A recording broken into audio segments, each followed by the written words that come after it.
Hello, मैं हूं विनय कुमार गुप्ता। आप सभी का स्वागत है हमारे यूट्यूब चैनल पॉइंट टू मिनोटेन में। अगर वीडियो आपको अच्छी लगे तो लाइक करिए, शेयर करिए। अगर आप चैनल पर नए हैं तो चैनल को सब्सक्राइब करें। वीडियो का अगला नोटिफिकेशन प्राप्त करने के लिए बेल आइकन को ज़रूर दबाएं और वीडियो को पूरा एंड तक देखें। आज का हमारा टॉपिक है NCERT कक्षा 7 साइंस का जो लास्ट चैप्टर है, 18वां अध्याय है, उस पर आज हम डिस्कस करेंगे। इसके बाद कक्षा 7 साइंस ख़त्म हो जाएगा। उसके बाद फिर हम कक्षा 8 का स्टार्ट करेंगे साइंस। तो चलिए शुरू करते हैं। हमारा 18वां अध्याय है अवशिष्ट जल की कहानी। जो अवशिष्ट जल होते हैं उनके बारे में इस अध्याय में दिया गया है। तो एक एक पॉइंट इसके बारे में हम जानेंगे। तो जो भी पॉइंट आपको इम्पॉर्टेंट लगे उसको आप कॉपी में नोट कर सकते हैं। अपने साथ कॉपी पेन लेकर बैठिए, जो भी पॉइंट लगे उसको आप नोट कर सकते हैं। तो इसमें जो भी इम्पोर्टेंट पॉइंट बनेंगे उसी पर हम चर्चा करेंगे। चलिए, हम सभी अपने घरों में जल का उपयोग करते हैं और उसे गंदा या दूषित करते हैं। तो ये तो दिनचर्या की बात हो गई। हम कुछ ना कुछ जल का उपयोग करते रहते हैं और वो जल जो है गंदा होता रहता है, दूषित होता रहता है। तो आप अगर सुबह से सोचेंगे कि जब हम सो के उठते हैं तो क्या क्या काम हम करते हैं जिसमें जो है जल का उपयोग होता है और जल किस प्रकार गंदा होता है, फिर दूषित होता है, तो ये सभी जानते हैं। झाग से भरपूर तेल मिश्रित काले भूरे रंग का जल जो सिंक, शौचालय, लॉन्ड्री आदि से नालियों में जाता है वह क्या कहलाता है? अपशिष्ट जल कहलाता है। तो हमारे घरों में भी जल जो है उपयोग होता रहा है, जो शौचालय के माध्यम से निकलता है जल। फिर हम नहाते हैं, धोते हैं, डिटर्जेंट का उपयोग करते हैं कपड़ा धुलने के लिए। तो इन सब चीज़ों से छन कर जो जल आता है, इसके साथ जो मिलकर जल आता है उसी को हम क्या कहते हैं? अपशिष्ट जल। तो उसमें कई प्रकार की अशुद्धियाँ मिली होती हैं। इसमें चाहे वो झाग हो, तेल मिश्रित हो, काले भूरे रंग का जल हो, जो सिंक, शौचालय, लॉन्ड्री आदि से जो है नालियों में चला जाता है, वही क्या होता है? अपशिष्ट जल कहलाता है।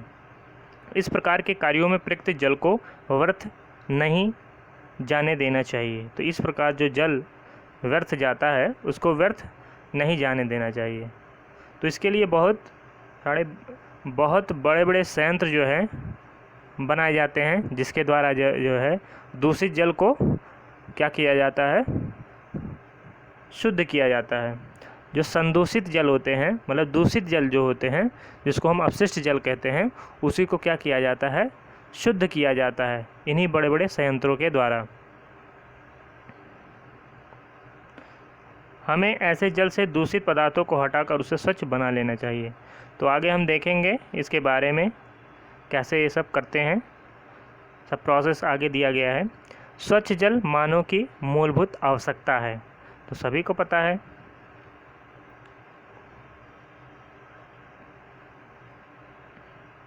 वृत्ताकार खाली स्थानों में स्वच्छ जल के उपयोग के लिए उपयोग लिखिए।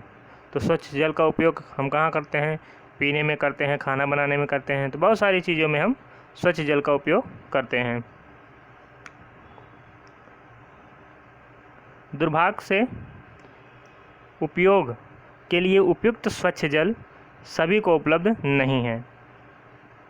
तो बहुत सारे ऐसी जगह हैं जहाँ पर जो है स्वच्छ जल उपलब्ध नहीं होता है। बहुत सारी दिक्कतें होती हैं स्वच्छ जल को प्राप्त करने में।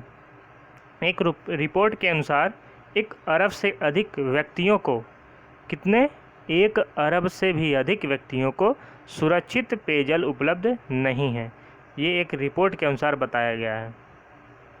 इसके कारण विश्व की जनसंख्या का बहुत बड़ा भाग जल संबंधित रोगों से पीड़ित रहता है। इसी वजह से, स्वच्छ जल ना मिलने की वजह से ही विश्व की एक बहुत बड़ी जनसंख्या जो है जल संबंधित रोगों से पीड़ित रहती है और मृत्यु का ग्रास हो जाता है। जैसा कि आपने अध्याय 16 में पढ़ा था, कई क्षेत्रों में लोगों यहाँ तक कि बच्चों को स्वच्छ जल लाने के लिए कई किलोमीटर तक पैदल चलना पड़ता है।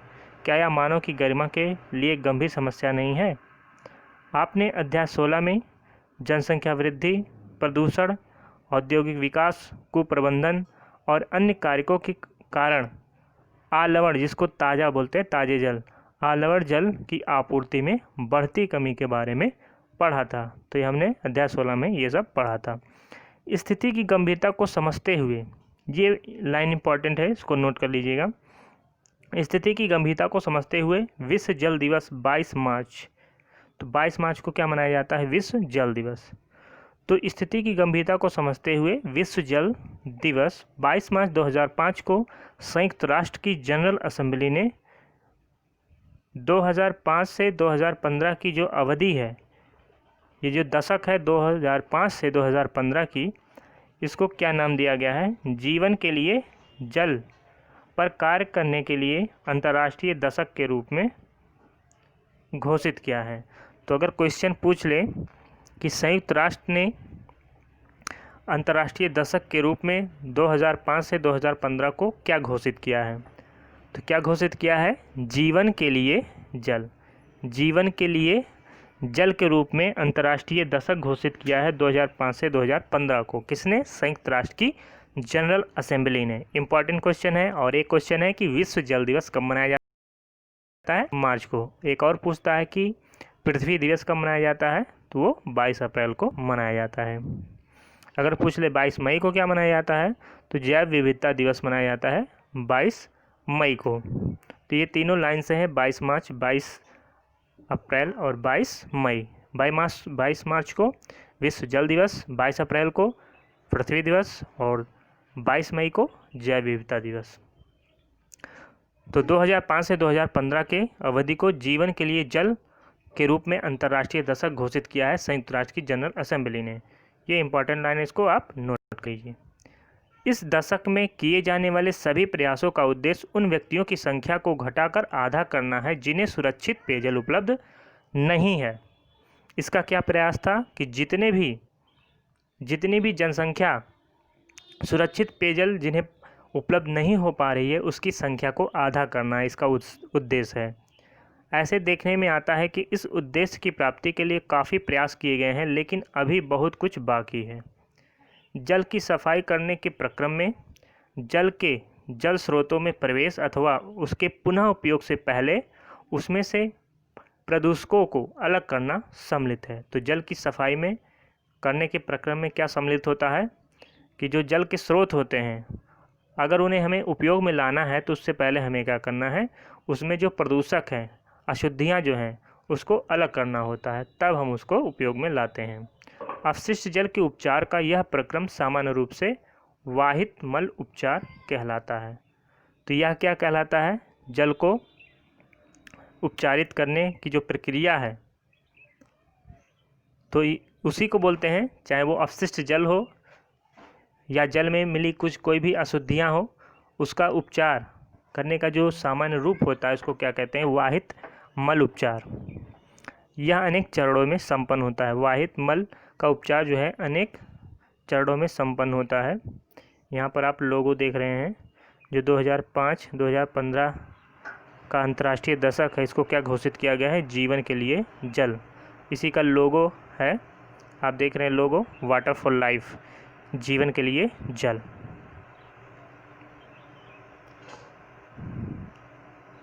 अब इसमें दिया है कि वाहित मल क्या है, किसको कहते हैं वाहित मल?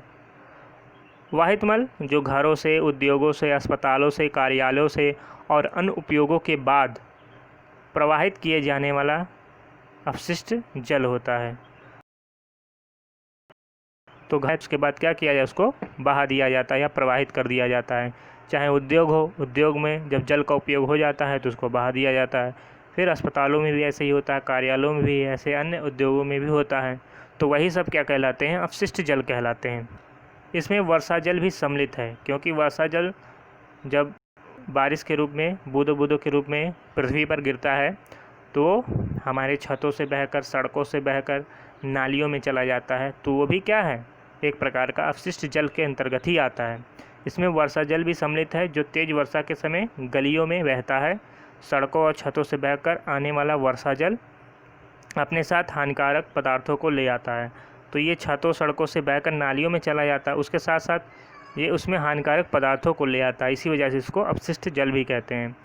वाहित मल द्रव रूपी अपशिष्ट होता है, तो उसी में जो अनेक प्रकार की अशुद्धियाँ मिली होती हैं तो उसी को वाहित मल भी कहते हैं। तो अपशिष्ट जल और वाहित मल में कोई अंतर नहीं है, वाहित मल द्रव रूपी अपशिष्ट ही होता है। तो इसमें अधिकांश जल होता है जिसमें घुले हुए और निलंबित अपद्रव्य होते हैं, जो अशुद्धियाँ होती हैं एक प्रकार की। अब क्या क्या अशुद्धियाँ होती हैं इसमें आप देख सकते हैं। अब हम जानते हैं कि वाहित मल एक जटिल मिश्रण होता है जिसमें निलंबित ठोस, कार्बनिक और अकार्बनिक अशुद्धियाँ, पोषक तत्व होते हैं, मृत जीवी और रोगवाहक जीवाणु होते हैं, अन्य सूक्ष्म जीव भी होते हैं। तो इसमें निम्नलिखित शामिल हैं, इसको एक एक करके आप नोट कर लीजिए। इन अशुद्धियों के कुछ सामान्य उदाहरण इस प्रकार हैं। पहला क्या था? पहला हमारा था कार्बनिक अशुद्धियाँ। क्या था? कार्बनिक अशुद्धियाँ। अब कार्बनिक अशुद्धियों के अंतर्गत क्या क्या आता है जिसमें कार्बन होता है? मानव मल। तो मानव मल, जैविक अपशिष्ट पदार्थ, जैसे जैविक अपशिष्ट पदार्थ का मतलब जैसे सब्जी का कचरा हुआ, इन सब चीज़ों का जो कचरा होता है तो वो सब जैविक अपशिष्ट पदार्थ के रूप में जाना जाता है उसको। तेल, यूरिया जिसको मूत्र बोलते हैं, यूरिन, पीड़कनाशी जो उपयोग किया जाता है, और शाकनाशी, फल और सब्जी का कचरा, ये सभी क्या हैं? ये कार्बनिक अशुद्धियों के अंतर्गत आते हैं। इसको आप नोट कर सकते हैं, कार्बनिक अशुद्धियाँ। तो ये जल में भी मिले होते हैं ये। फिर आता है अकार्बनिक अशुद्धियाँ। अपशिष्ट जल में अकार्बनिक अशुद्धियाँ क्या क्या होती हैं? नाइट्रेट होता है, फास्फेट होता है और धातुएं होती हैं कुछ। तो ये तीन चीज़ें हैं अकार्बनिक अशुद्धियों के रूप में पाया जाता है अपशिष्ट जल में। फिर पोषक तत्व भी होता है इसमें, जैसे क्या होता है? फॉस्फोरस होता है और नाइट्रोजन युक्त पदार्थ होता है जो पौधों के लिए उपयोगी होता है। इसको पोषक तत्व इसीलिए कहा गया है। तो ये अपशिष्ट जल में भी पाए जाते हैं, फास्फोरस और नाइट्रोजन युक्त पदार्थ पाए जाते हैं। फिर आते हैं जीवाणु। अपशिष्ट जल में जीवाणु या बैक्टीरिया बोलते हैं इसी को। हैजा और टाइफाइड आदि रोग उत्पन्न करने वाले जो बैक्टीरिया होते हैं, विब्रियो कॉलेरा। हैजा जो है किस जीवाणु से फैलता है? वो है विब्रियो कॉलेरा। और टाइफाइड सल्मोनेला पैराटाइफी, टाइफी से बना है टाइफाइड, पैराटाइफी। तो साल्मोनेला पैराटाइफी जीवाणु से टाइफाइड होता है और विब्रियो कॉलेरा से हैजा होता है। तो ये जीवाणु जो है अपशिष्ट जल में भी पाए जाते हैं। और लास्ट है सूक्ष्म जीव। अब इसमें सूक्ष्म जीव जैसे प्रोटोजोआ होते हैं कई प्रकार के, जिससे क्या होता है? पेचिश हो जाता है। अगर हम इस प्रकार के जल का उपयोग करते हैं पीने के लिए तो हमें पेचिश हो जाता है, हैजा हो सकता है, टाइफाइड हो सकता है। तो ये आप सभी जानते हैं, इस प्रकार के रोग हो सकते हैं गंदे जल को पीने से। अब यहाँ पर है अगला, जल शोधन, एक घटनापूर्ण यात्रा। किस प्रकार जो है जल का शोधन बड़े बड़े संयंत्रों से किया जाता है, उसकी जो है चर्चा यहाँ पर की गई है।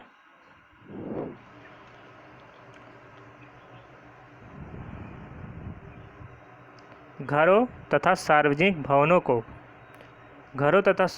को स्वच्छ जल की आपूर्ति सामान्यतः पाइपों के एक जाल द्वारा की जाती है। तो चाहे वो घर हो या सार्वजनिक भवन हो, तो उसमें स्वच्छ जल की आपूर्ति कैसे की जाती है?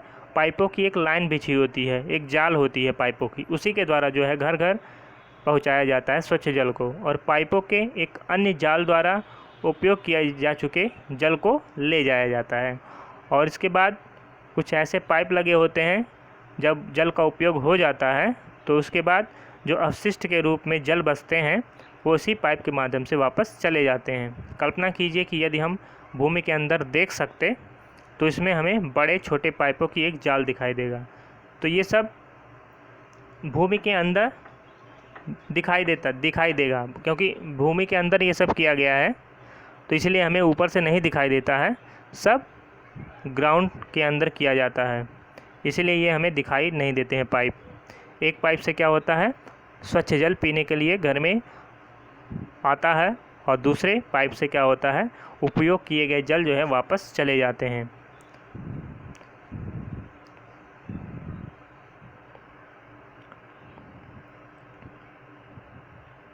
तो ये जो बड़े छोटे पाइपों के जाल होते हैं उन्हीं को हम क्या कहते हैं, सीवर कहते हैं। क्या कहते हैं, सीवर।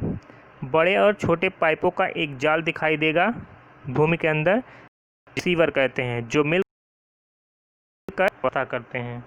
तो क्या करते हैं, ये मिलकर मल विसर्जन की व्यवस्था करते हैं। यह एक परिवहन तंत्र की तरह है, परिवहन तंत्र की तरह है। कैसे है ये, परिवहन तंत्र की तरह, क्योंकि ये जो मल विसर्जन के रूप में अवशिष्ट जल जो होते हैं, अपशिष्ट जल जो होते हैं उसको ले जाते हैं, इसीलिए इसको परिवहन तंत्र बोला जाता है। जो वाहित मल को उसके उद्गम स्थल से उसके निपटान के स्थान मतलब उपचार संयंत्र तक ले जाता है। जहाँ से ये निकलते हैं वाहित मल, वहाँ से ले जाकर वो निपटान के स्थान मतलब उपचार संयंत्र तक ले जाता है। तो ये सब सीवर जो एक जाल के रूप में फैला हुआ है, बड़े छोटे पाइप, उसी के माध्यम से ये पहुँचाए जाते हैं, इसीलिए इसको सीवर कहते हैं।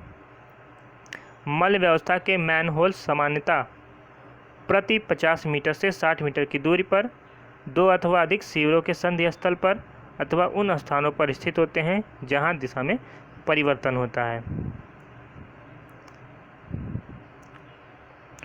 तो यहाँ पर जब आप देखे होंगे, चाहे शहरों में चाहे गांव में कहीं कहीं होता है, तो उसमें जब सीवर बिछाए जाते हैं तो बीच बीच में क्या होता है, बीच बीच में कुछ गड्ढे बनाए जाते हैं और उसी से होकर जो है जल बहता रहता है। तो ये 50 से 60 मीटर की दूरी पर बनाए जाते हैं। तो ये सभी के घरों से, ये नाली नुमा होते हैं, सभी से जुड़े होते हैं, सभी के घर से जो पानी होते हैं वो बहकर इसमें जाते हैं, ऐसे ही जाते रहते हैं।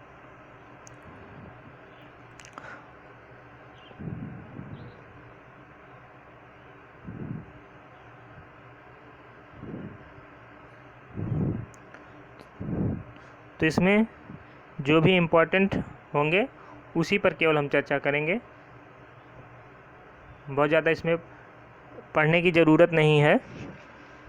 इसमें बहुत सारी क्रियाकलाप दिए गए हैं, तो इसमें बहुत ज़्यादा पढ़ने की ज़रूरत नहीं है। बस जो एग्ज़ाम में पूछे जाते हैं, जो इम्पोर्टेंट हैं, बस उसी पर हम चर्चा करेंगे। अपशिष्ट जल उपचार संयंत्र। अब अपशिष्ट जल उपचार संयंत्र ये इम्पोर्टेंट है, इसको देखना ज़रूरी है। अपशिष्ट जल के उपचार में भौतिक, रासायनिक और जैविक प्रक्रम सम्मिलित होते हैं, जो जल को संदूषित करने वाले भौतिक, रासायनिक और जैविक द्रव्यों को पृथक करने में सहायता करते हैं। तो अपशिष्ट जल के उपचार में भौतिक, रासायनिक और जैविक प्रक्रम सम्मिलित होते हैं, जो क्या करते हैं, जल को संदूषित करने वाले भौतिक, रासायनिक और जैविक द्रव्यों को पृथक करने में क्या करते हैं, सहायता करते हैं। अब एक एक हम स्टेप समझेंगे कैसे जो है अपशिष्ट जल उपचार संयंत्र में इस प्रक्रिया को किया जाता है, मतलब अपशिष्ट जल को कैसे शुद्धिकरण उसका किया जाता है, एक एक स्टेप में हम समझेंगे। पहला पॉइंट है, सर्वप्रथम अपशिष्ट जल को ऊर्ध्वाधर लगी छड़ों से बने सलाका छन्ने बार स्क्रीन से गुजारा जाता है। तो ये जो शब्द हैं ये सब आपको याद रखना है, क्योंकि ये हर जगह आपको देखने को नहीं मिलता है। तो जब ये सब बेसिक चीज़ें हैं, इसीलिए हम एनसीईआरटी की बुक से ये सब पढ़ा रहे हैं, क्योंकि उसमें सब बेसिक से दिया गया है, जिसको जानना ज़रूरी होता है। तो क्या करते हैं, सबसे पहले अपशिष्ट जल को ऊर्ध्वाधर लगी छड़ों से बने सलाका छन्ने होते हैं, जिसको बार स्क्रीन बोलते हैं, उसी से गुजारते हैं अपशिष्ट जल को। इससे अपशिष्ट जल में उपस्थित जो कपड़े के टुकड़े होते हैं, डंडियाँ होती हैं, डिब्बे होते हैं, प्लास्टिक के पैकेट होते हैं, नैपकिन होते हैं आदि जो बड़े साइज के संदूषक होते हैं, उसको उससे क्या होते हैं, अलग हो जाते हैं। जैसे आप देख रहे हैं यहाँ पर जो है क्या दिखाई दे रहा है, सलाका छन्नी टाइप का आपको दिखाई रहा है, इसी को बार स्क्रीन बोलते हैं। इसी के द्वारा जो है छन जा रहे हैं, ये जो आप देख रहे हैं कपड़ा है, पन्नी है के टुकड़े हैं, ये सब छन जाते हैं इसी में। तो सबसे पहले अपशिष्ट जल को इसी में से गुजारा जाता है। देख रहे हैं आप सलाका छन्ने, ये अपशिष्ट जल आपको दिखाई दे रहा है, इससे जो कपड़े के टुकड़े हैं, पन्नी है, पॉलीथीन है, ये सब जो है अलग हो जा रहे हैं इससे। फिर अगला पॉइंट है दूसरे चरण में क्या होता है, अब वाहित अपशिष्ट जल को क्या करते हैं, ग्रिट और बालू अलग करने की टंकी में ले जाया जाता है।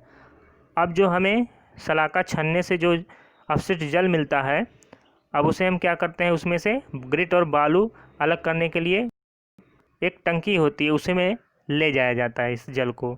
इस टंकी में अपशिष्ट जल को कम प्रवाह से छोड़ा जाता है, जिससे उसमें उपस्थित बालू, ग्रिट और कंकड़ पत्थर उसकी पेदी में क्या होते हैं, बैठ जाते हैं।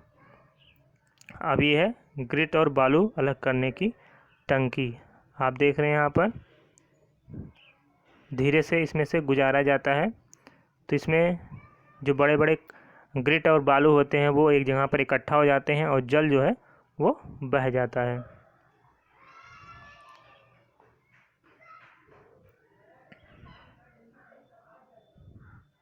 अब तीसरे चरण में क्या करते हैं, फिर जल को एक ऐसी बड़ी टंकी में मध्य भाग की ओर ढलान होता है, मतलब ढलान होता है, बीच में इकट्ठा हो जाएगा। जो भारी कण होंगे वो पेदी में इकट्ठे हो जाएंगे, क्योंकि ये ढलान है, बिल्कुल नीचे पेदी में ढलान है। तो इस प्रकार के टंकी में अपशिष्ट जल को फिर गुजारा जाता है। लिखा है इसमें, फिर जल को एक ऐसी बड़ी टंकी में ले जाया जाता है जिसका पेदा मध्य भाग की ओर ढलान वाला होता है। जल को इस टंकी में कई घंटों तक रखा जाता है, जिससे मल जैसे ठोस उसकी तली के मध्य भाग में क्या होते हैं, बैठ जाते हैं। इन अशुद्धियों को खुरच कर बाहर निकाल दिया जाता है। यह आपंक स्लज होते हैं। ये अशुद्धियाँ क्या होते हैं, आपंक स्लज, जो टैंक की दीवार में कुछ चिपक जाते हैं और कुछ इसकी तली में बैठ जाते हैं। तो यही जो अशुद्धियाँ खुरच कर बाहर निकाली जाती है, इसी को क्या कहते हैं, आपंक या स्लज, इसी को कहते हैं। अपशिष्ट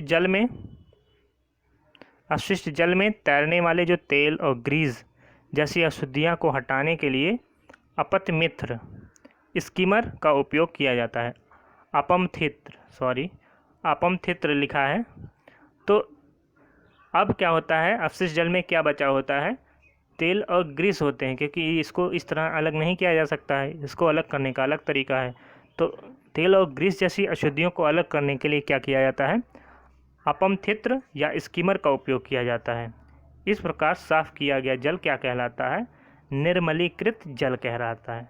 तो सबसे लास्ट अपमथित्र का उपयोग करके जल को साफ किया जाता है, तो उसको क्या कहते हैं, निर्मलीकृत जल कहलाता है। क्या कहलाता है, निर्मलीकृत जल। तो इसको एक एक पॉइंट आप समझते जाइए, इसको नोट करते जाइए, या आप इसका स्क्रीनशॉट ले सकते हैं। आप देख रहे हैं जल अपमथित्र यहाँ पर दिया है, स्कीमर। तो इस तरह जो है इसमें जो तेल और ग्रीस होते हैं इससे अलग किया जाता है, और उसके बाद जो जल प्राप्त होता है तो वो होता है निर्मलीकृत जल कहलाता है।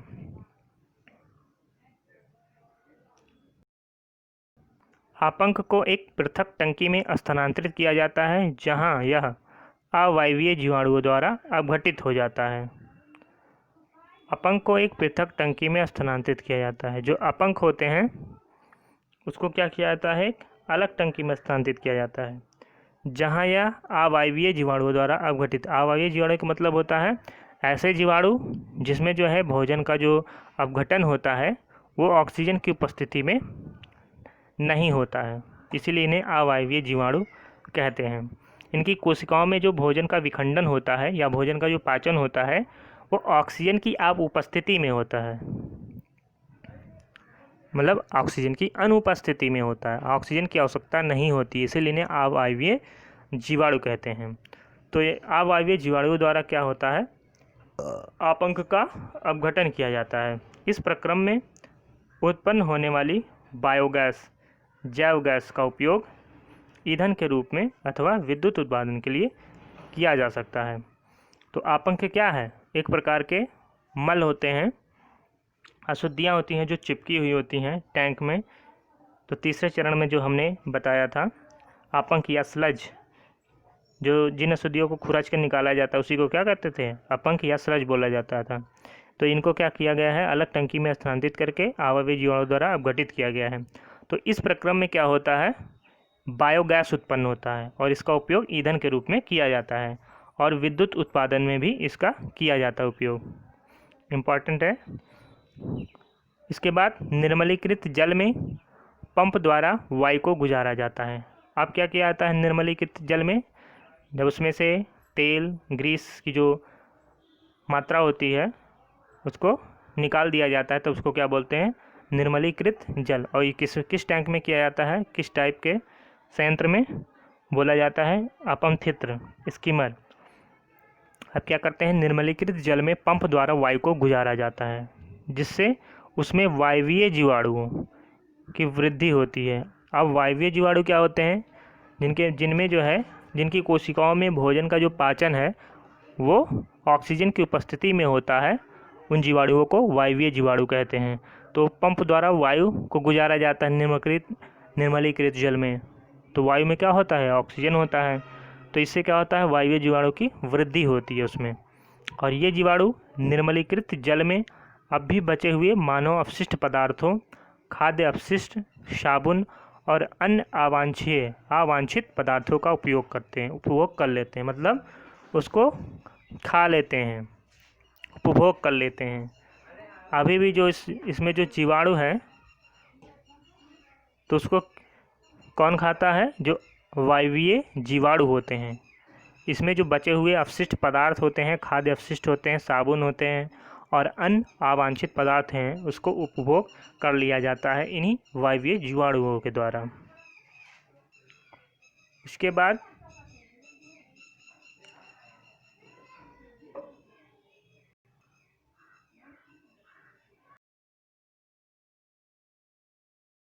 अब कई घंटों के पश्चात जल में निलंबित सूक्ष्म जीव टंकी की पेदी में सक्रिय आपंक के रूप में बैठ जाते हैं। तो क्या कहा इसमें कि कई घंटों के पश्चात जल में जो निलंबित सूक्ष्म जीव होते हैं वो टंकी की पेदी में संक्रित आपंक के रूप में बैठ जाते हैं। अब शीर्ष भाग में जल को निकाल दिया जाता है और जो ऊपर का जल बचता है उसे निकाल दिया जाता है, क्योंकि जो संक्रित आपंक होते हैं वो नीचे बैठ जाते हैं, ऊपर का जल निकाल लिया जाता है। संक्रित आपंक लगभग 97% जल हैं। जो संक्रित आपंक हैं नीचे बैठे हैं उसमें 97% जल है। जल को बालू बिछाकर बनाए शुष्कन तलों अथवा मशीनों द्वारा हटा दिया जाता है और शुष्क आपंक का उपयोग खाद के रूप में किया जाता है। तो जो आपंक सूख जाते हैं उसी को क्या किया जाता है, खाद के रूप में उपयोग किया जाता है, जिससे कार्बनिक पदार्थ और पोषक तत्व पुनः मृदा में वापस चले जाते हैं। तो यही जो शुष्क आपंक बचते हैं उसी को खाद के रूप में उपयोग किया जाता है और इसमें से जो कार्बनिक पदार्थ और पोषक तत्व होते हैं वो पुनः कहाँ चले जाते हैं, मृदा में वापस चले जाते हैं। तो आप देख रहे हैं किस प्रकार जो है इतनी सारी प्रक्रिया करने के बाद पुनः जो है जो पोषक तत्व हैं वो फिर मृदा में आ जा रहे हैं। जो हमने पोषक तत्व ग्रहण किया और वो मल के रूप में जल के साथ बह गया, जिसको हम वाहित मल कहते हैं या अपशिष्ट जल बोलते हैं, उसको अपशिष्ट जल उपचार संयंत्र के द्वारा उपचारित करके लास्ट में क्या किए कि फिर उसे मृदा में पोषक तत्व के रूप में फिर वापस चला गया वहाँ पर। तो इसीलिए जो है अपशिष्ट जल का उपयोग इस प्रकार के संयंत्रों द्वारा कर लिया जाना चाहिए। इससे क्या होता है कि जल जो है, जो जल का यहाँ पर कई जगहों पर जो है जल की दिक्कतें आती हैं, पीने योग्य जल, स्वच्छ जल प्राप्त नहीं होता है। तो इन सारी संयंत्रों को लगाकर जो है जल की कमी को हम पूरा कर सकते हैं। तो ऐसे स्थानों पर जो है इस प्रकार के संयंत्र लगाए जाते हैं जहाँ पर जल की कमी होती है। तो वहाँ पर जो है इस प्रकार के जो अपशिष्ट जल मिलते हैं उसको उपचारित करके शुद्ध करके जो है उपयोग किया जाता है। उपचारित जल में अल्प मात्रा में कार्बनिक पदार्थ और निलंबित तत्व होते हैं। इसे समुद्र, नदी अथवा भूमि में विसर्जित कर दिया जाता है। प्राकृतिक प्रक्रम इसे और अधिक स्वच्छ कर देते हैं। कभी कभी जल को वितरण तंत्र में निर्मुक्त करने से पहले उसे क्लोरीन अथवा ओजोन जैसे रसायनों से रोगाणु रहित कर लेना आवश्यक होता है। जब इसे उपयोग किया जाता है तो उसमें किस प्रकार के रसायन उपयोग होते हैं? क्लोरीन या ओजोन जैसे रसायनों से क्या किया जाता है? रोगाणु रहित कर लिया जाता है। तब ये हम इसका उपयोग कर सकते हैं। नदी में जल प्राकृतिक रूप से उन्हीं प्रक्रमों द्वारा स्वच्छ हो जाता है जो वाहित मल उपचार संयंत्र में अपनाए जाने वाले प्रक्रमों जैसे ही होती है। तो प्राकृतिक रूप से जैसे जल स्वच्छ होता है उसी प्रकार जो है उपचार संयंत्रों के द्वारा भी अपनाया जाता है यही प्रक्रम। यह सुझाव दिया गया है कि हमें वाहित मल संयंत्रों के चारों ओर यूकेलिप्टस के वृक्ष लगाने चाहिए। ये क्या करते हैं? ये वृक्ष समस्त अतिरिक्त अपशिष्ट जल को अवशोषित कर लेते हैं और वायुमंडल में शुद्ध जल वाष्प को निर्मुक्त करते हैं। तो इससे क्या होगा कि जो बारिश होती है, जल वाष्प जो बादलों के रूप में आकाश में दिखाई देता है, जब संघनन की प्रक्रिया होती है और उसके माध्यम से वर्षा होती है तो वो जो जल प्राप्त होता है वो शुद्ध जल प्राप्त होता है, क्योंकि जो अपशिष्ट जल होते हैं वो सोख लिए जाते हैं यूकेलिप्टस के द्वारा। इसलिए जो है वाहित मल संयंत्रों के चारों ओर यूकेलिप्टस के वृक्ष लगाना चाहिए।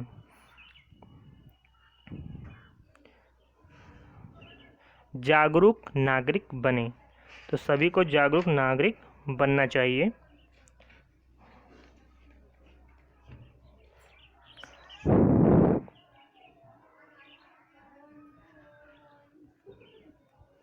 अपशिष्ट पदार्थों की उत्पत्ति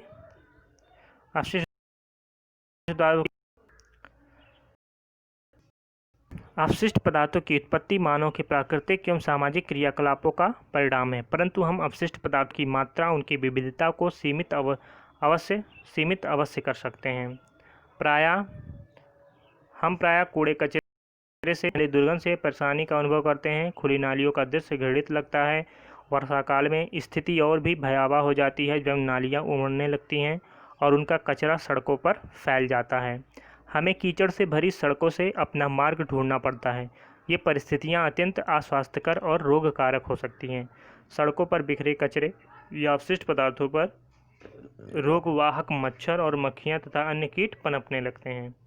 तो इसीलिए हमें हमारी खुद जिम्मेदारी होती है, तो ऐसी स्थितियाँ हमें उत्पन्न नहीं होने देना चाहिए जिससे क्या हो कि कई सारे रोग हमें घेर लें। तो ऐसी स्थितियाँ उत्पन्न ना हो उसके लिए हमें पहले से ही सतर्क रहना चाहिए। हमारे आसपास जो नाले होते हैं उसमें ऐसे चीज़ ना गिराएं जिससे नालियाँ अवरुद्ध हो जाएं और समय समय पर जो है उसको साफ़ करवाते रहना चाहिए। एक जागरूक नागरिक के नाते आपका कर्तव्य है कि आप नगर पालिका या ग्राम पंचायत को इन विषम परिस्थितियों के बारे में आगाह करें और उनसे यथोचित कदम उठाने के लिए आग्रह करें। यदि किसी घर से निकलने वाला वाहित मल पास पड़ोस में गंदगी फैला रहा हो तो आप उनसे अन्य नागरिकों के स्वास्थ्य के प्रति संवेदनशील होने का निवेदन करें। तो ये आपका कर्तव्य है कि अपने आसपास जो है स्वच्छता बनाए रखें।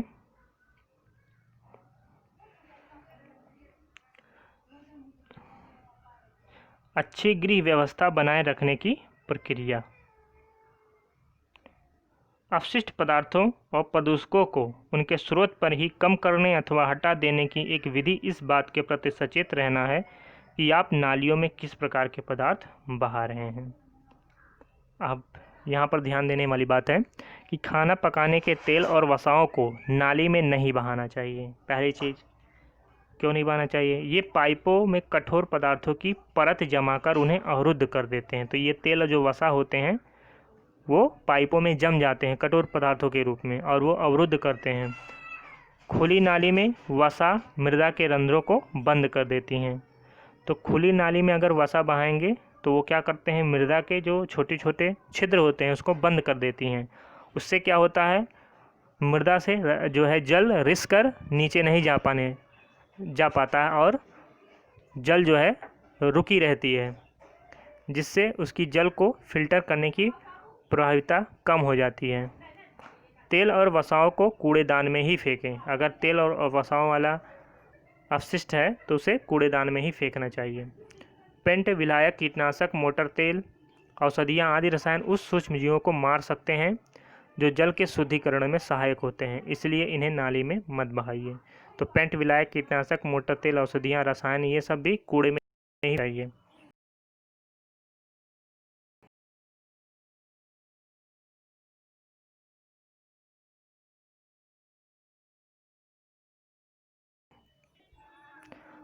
प्रयुक्त चाय की पत्ती, बचे हुए ठोस खाद्य पदार्थ, मृदु खिलौने, रुई, सैनिटरी टॉवल आदि को भी कूड़ेदान में ही फेंका जाना चाहिए। ये नालियों को क्या करते हैं, अवरुद्ध करते हैं। तो चाहे वो कपड़ा हो, पॉलीथीन हो, इन सब चीज़ों को भी जो है कूड़ेदान में ही फेंकना चाहिए, नालियों में नहीं फेंकना चाहिए, क्योंकि ये नालियों को अवरुद्ध कर देते हैं। ऐसे अपशिष्ट ऑक्सीजन का मुक्त प्रवाह नहीं होने देते हैं, जिससे निम्नीकरण का प्रक्रम जो है वो बाधित होता है। स्वच्छता और रोग। स्वच्छता की कमी और संदूषित पेयजल अनेक रोगों का कारण बनते हैं। आइए हम अपने देश की स्थिति पर चर्चा करते हैं। हमारी जनसंख्या का एक बड़ा भाग आज भी मल विवन व्यवस्था की सुविधाओं से वंचित है। ऐसे व्यक्ति मल विसर्जन के लिए कहाँ जाते हैं? हमारी जनसंख्या का बहुत बड़ा भाग खुले स्थानों, नदी के किनारों, रेल के पटरियों, खेतों और अनेक बार सीधे जल स्रोतों में ही मल त्याग करते हैं। अनुपचारित मानव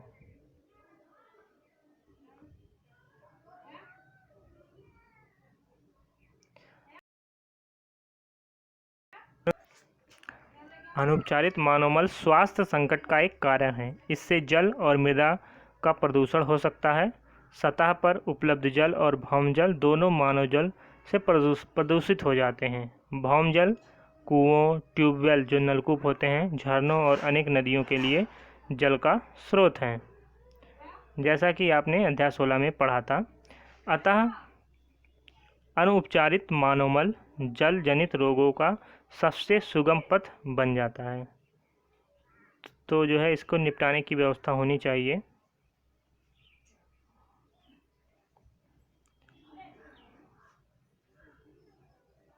इनसे क्या होता है, हैजा, तो ये जो अनुपचारित मानवमल जो जल में मिल जाते हैं, जिसको अपशिष्ट जल कहते हैं या वाहित मल कहते हैं, इससे क्या होता है, हैजा, टाइफाइड, पोलियो, मेनिंजाइटिस, हेपेटाइटिस और पेचिस जैसे रोग इससे सम्मिलित हैं। इसमें इस टाइप के रोग जो हो जाते हैं इन जलों के उपयोग से। तो हमें इसे स्वच्छ कर ही इसका उपयोग करना चाहिए। अब वाहित मल निपटान की वैकल्पिक व्यवस्था कैसी होनी चाहिए, इसके बारे में हम देखते हैं। स्वच्छता की स्थिति सुधारने के लिए कम लागत के यथास्थान वाहित मल निपटान तंत्रों को बढ़ावा दिया जा रहा है। इसके कुछ उदाहरण सेप्टिक टैंक लगे होते हैं,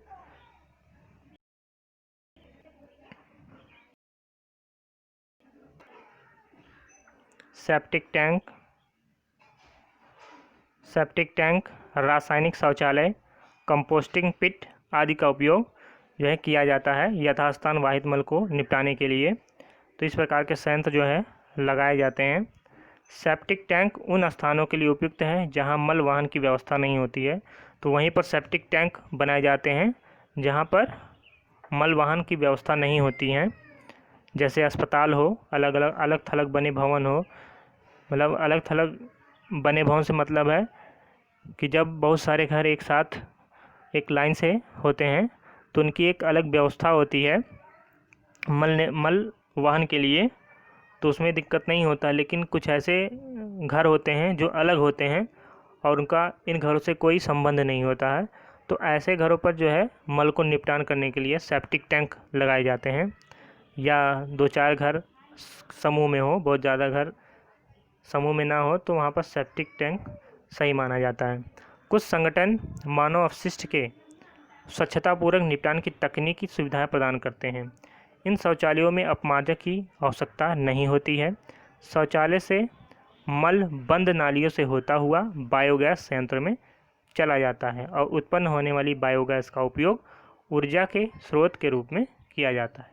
तो इस प्रकार जो है शौचालय से जो मल निकलता है वो बंद नालियों से होता हुआ बायोगैस संयंत्र में चला जाता है और वहाँ से एक बायोगैस उत्पन्न होता है जिसका उपयोग हम ऊर्जा के रूप में करते हैं। सार्वजनिक स्थलों पर स्वच्छता। हमारे देश में समय समय पर मेलों का आयोजन होता है, बड़ी संख्या में लोग इसमें भाग लेते हैं। इसी प्रकार जो है railway station, bus stand, airport, अस्पताल और भी बहुत सारी जगहों पर इकट्ठा होता है। तो वहाँ पर भी जो अपशिष्ट पदार्थ निकलते हैं, क्योंकि वहाँ पर बहुत सारी भीड़ इकट्ठे होते हैं तो उनके द्वारा भाई कुछ अपशिष्ट पदार्थ निकाले जाते हैं, तो उनको निपटा। बड़े बड़े मेलों में देखे होंगे, अस्पतालों में देखे होंगे, व्यवस्था होती है अपशिष्ट पदार्थों के निपटान करने के लिए। इसमें क्या दिया है आप देख सकते हैं। भारत में ऐसे शौचालय की रूपरेखा का परीक्षण किया गया है जिसमें मानव मल को केंचुओं द्वारा उपचारित किया जाता है। यह तकनीक मानव मल के सुरक्षित प्रसंस्करण के लिए आदर्श सिद्ध हो सकती है, क्योंकि इसके उपयोग में जल की बहुत कम मात्रा की आवश्यकता होती है। शौचालय का संचालन बहुत सरल और स्वच्छ है। मानव मल पूर्णतः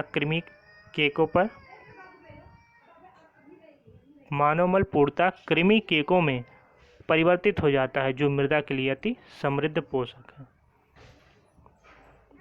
तो कृमि प्रसंस्करण शौचालय, तो इसमें बहुत सारे जल की आवश्यकता नहीं होती है। कृमियों के द्वारा जो है मल को अपघटित कर दिया जाता है और इससे मृदा को पोषक तत्व मिल जाता है। वर्ष 2016 में भारत सरकार ने स्वच्छ भारत के नाम से एक नई मुहिम शुरू की है। इसके अंतर्गत कई अभियान शुरू किए गए, जैसे कि प्रत्येक व्यक्ति के लिए शौचालय सुनिश्चित करना, मल अपशिष्ट का उपयुक्त निपटाना आदि। तो इस प्रकार के जो है स्वच्छ भारत अभियान के अंतर्गत ये सुनिश्चित किए गए हैं इस प्रकार के अभियान। तो अभी हम बात कर रहे थे कि सार्वजनिक स्थलों या मेलों में जो भीड़ इकट्ठा होते हैं, तो बहुत बड़े भीड़ वाले सार्वजनिक स्थल होते हैं ये सब। प्रतिदिन हजारों लोग यहाँ आते हैं। यहाँ विशाल मात्रा में अपशिष्ट पदार्थ जनित होते हैं। इनका उचित निपटान आवश्यक होता है, अन्यथा महामारी फैल सकती है। सरकार ने स्वच्छता के कुछ निश्चित मानक निर्धारित किए हैं, लेकिन दुर्भाग्य से इनको सख्ती से जो है लागू नहीं किया जाता है। तथापि हम सभी सार्वजनिक स्थलों पर स्वच्छता बनाए रखने में योगदान कर सकते हैं। हमें यहाँ वहाँ कूड़ा करकट नहीं फेंकना चाहिए। यदि किसी स्थान पर कूड़ेदान ना हो तो हमें अपना कचरा जो है घर ले आना चाहिए और कूड़ेदान में ही डालना चाहिए। तो ये हमारी जिम्मेदारी होती है, हमें स्वयं इसका पालन करना चाहिए। अपने पर्यावरण को स्वच्छ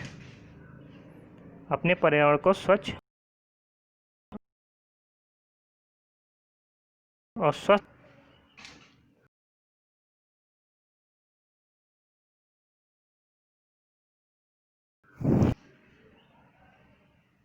अपने पर्यावरण को स्वच्छ और स्वस्थ रखने में हम सभी को भूमिका निभानी है। जल स्रोतों को स्वस्थ अवस्था में बनाए रखने के लिए आपको अपने उत्तरदायित्व को समझना चाहिए।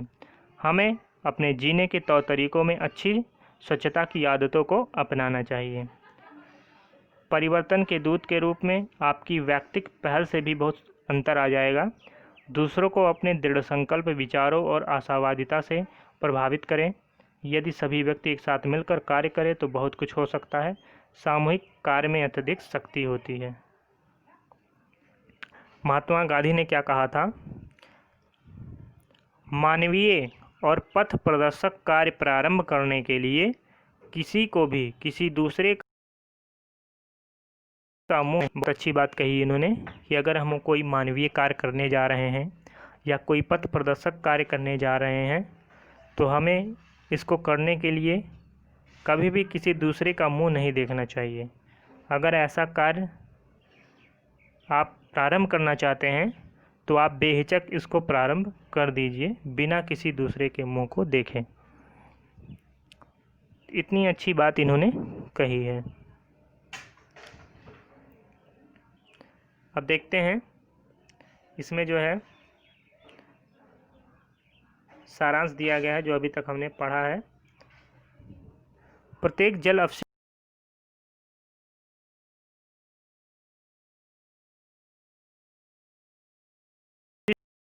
जल कार्य खेतों अन्य तालाबों में उपयोग किया गया जल अपशिष्ट जल को जनित करता है या वाहित मल कहलाता है। वाहित मल द्रव रूपी अपशिष्ट पदार्थ होता है जो जल और मृदा का प्रदूषण करता है। तो जल और मृदा का प्रदूषण करता है। अपशिष्ट जल को वाहित मल उपचार संयंत्र में उपचारित किया जाता है। उपचार संयंत्र अपशिष्ट जल को किसी निश्चित स्तर तक प्रदूषकों से मुक्त कर देते हैं ताकि प्राकृतिक प्रक्रमों द्वारा उसमें शेष रह गए प्रदूषकों का निपटान हो सके। जहां भूमिगत मल व्यवस्था तंत्र और कचरा निपटान तंत्र उपलब्ध नहीं होते हैं वहां कम लागत के यथास्थान स्वच्छता तंत्र को अपनाया जा सकता है। अपशिष्ट जल उपचार के सह उत्पाद आपंक और बायोगैस हैं।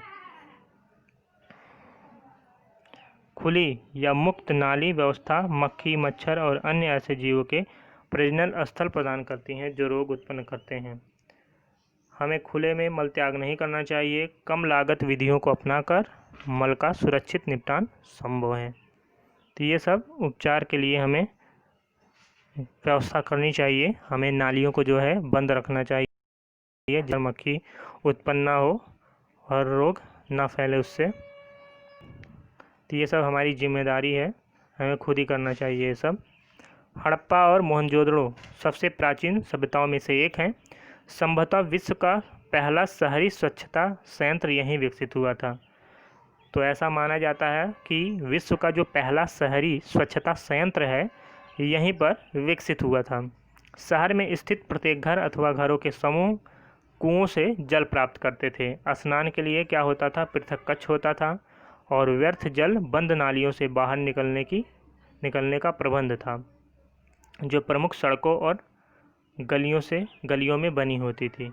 ईंटों का बना सबसे पुराना शौचालय लगभग 4500 वर्ष पुराना है। तो यहीं पर जो है ईंटों का बना सबसे पुराना शौचालय मिलता है जो लगभग 4500 वर्ष पुराना है। ये थी इम्पोर्टेंट चीज़। तो आई होप वीडियो आपको अच्छी लगी होगी।